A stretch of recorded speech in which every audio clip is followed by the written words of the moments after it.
गौरी के लालनवाए बाबा तुम्हारा नामा करी दोहारा। गौरी के लालनवाए बाबा तुम्हारा नामा करी दोहारा। केसर माता उनके तोर पिता, केसर माता उनके तोर पिता। गौरी के लालनवाए बाबा तुम्हारा नामा करी दोहारा। गौरी के लालनवाए बाबा तुम्हारा नामा करी दोहारा।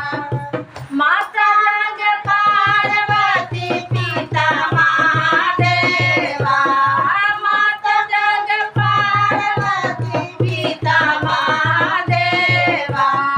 लड्डुअन के भोग लगे सांग करे सेवा, लड्डुअन के भोग लगे शांत करे सेवा।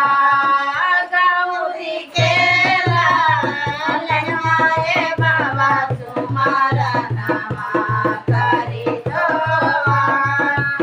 गौरी के लालनवाए बाबा तुम्हारा नामा करी दोहारा। हेलो दर्शकों, नमस्कार, प्रणाम करते हैं। अभी हम लोग तीज में गीत गा रहे हैं अपना घर में, और गीत गा रहे हैं, वीडियो बना रहे हैं। अच्छा लगे तो लाइक करिए, सब्सक्राइब करिए, कमेंट करिए, शेयर करिए।